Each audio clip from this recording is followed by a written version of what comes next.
salaamullaahi calaykum kulanti wacan oo wanaagsan daawadayaal halkan warbaahiya meediya qodobada ugu waaweyn aad ku daawan doontaan warka warbaahiya meediya waxaa ka mid ah gudoomiyaha gobolka mudug oo xilka laga qaaday iyo mid cusub oo la magacaabay dagaal ku dhex maray degmada Jallaqsi ciidamo ka tirsan Al-Shabab iyo kuwa Amisom khilaaf soo kala dhex galay madaxweynaha iyo hoggaanka Ahlu Suna kulan looga hadlayay amniga oo lagu qabtay magaalada Muqdisho iyo dagaal ka tirsan maamulka Hirshabelle oo la dhaawacay markana ku soo dhawaada warkii oo faahfaahsan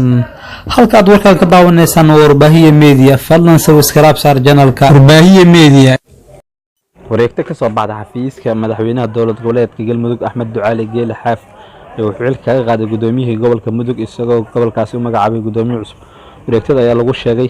in xilka looga qaaday gudoomiyaha gobolka Mudug ee maamulka Galmudug Cabdirashiid Xaashi Cartan waxaana xilka gudoomiyenimo loo magacaabay Cabdiraxmaan Cali Diiriye Isxal wareegtada lagu maxsuusin sababta xilka looga qaaday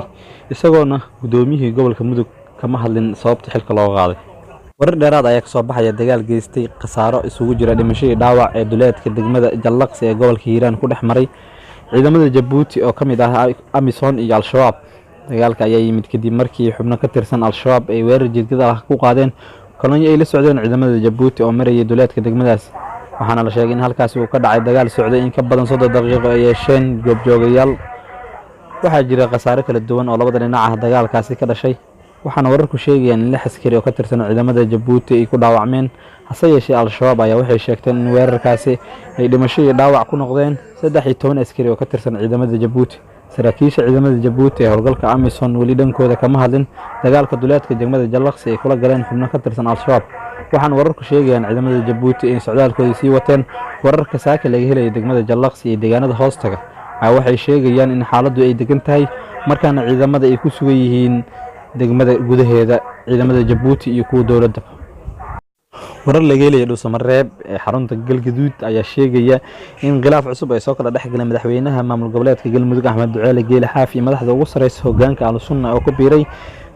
Galmudug khilaafkan ayaa soo shacbaxay kadib markii madaxweynaha uu shalay dib ugu laabtay magaalada Dhuusamareeb isla markaana maamulkii Ahlu Suna ay aqbaleen in doorashada madaxweynaha Galmudug ay qabsoomi doonto bisha Juun ee sanadkan hase yeeshee taasi waxa ka hormid madaxweynaha kulamo ka dhacay magaalada Dhuusamareeb ayaa ila wareediyo ay sheegayaan in ay isku faham waayeen madaxweynaha Galmudug Galay Madaxweynaha iyo madaxda ugu sareysa Ahlu Suna doorashada waqtiga ay qabsoomi doonto isagoo madaxweynaha Galay Madaxweynaha uu sheegay in doorashada ay qabsoomi doonto sanada 2021 markuu xilka waqtigiisa dhamaado halka madaxda Ahlu Suna ay sheegeen in bisha Juun isla sanadkan ay qabsoomi doonto doorashada lama oga qorshaha cusub ee maamulka Ahlu Suna oo ku biiray maamulka Galmudug ay ogolaadeen in doorashada madaxweynaha Galmudug ay dhacdo bisha Juun ee sanadkan inay ku lug leedahay dowladda federaalka Soomaaliya oo hore u sheegtay in doorashada ay qabsoomi doonto goordhow kulan lagu qabtay xarunta maamulka gobolka Banaadir ayaa waxa shir gudoominayay gudoomiyaha gobolka Banaadir ahna duqa Muqdisho injineer Cabdiraxmaan Yariisow waxaana looga hadlayay amniga caasimadda kulankan ayaa waxa goobjoog ka ahaa taliyaha ciidanka booliska Soomaaliyeed Bashiir Cabdi Maxamed Ameerika gudoomiyaha gobolka Banaadir iyo qaar ka mid ah saraakiisha ciidamada booliska Soomaaliyeed shirkan ayaa waxa intiisa badan diiradda lagu saarayay dardargelinta suginta amniga isdhexgalka bulshada darisaynta iyo horumarinta caasimadda Muqdisho gudoomiyaha gobolka Banaadir ahna duqa Muqdisho injineer Cabdiraxmaan Yariisow ayaa kula dardaarmay saraakiisha ciidanka in la dardargeliyo sugidda amniga caasimadda xilli mararka qaar ay ka dhacaan falal amni darro magaalada Muqdisho warar laga helay deegaanka Jawiil ee gobolka Hiiraan ayaa waxay ku waramayaan in halkaasi lagu dhaawacay sarkaal ka tirsanaa waaxda maaliyadda maamulka magaalada Beledweyne ee gobolka Hiiraan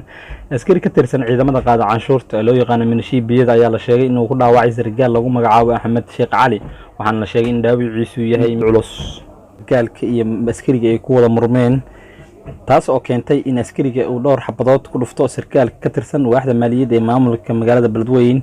wararka ayaa waxay intaasi ku darayaan in sarkaalka la dhaawacay loo soo qaaday magaalada Muqdisho si loogu daweeyo sidoo kale askarigii falkaasi geystay uu goobta ka baxsay isla markaana la baadigoobayo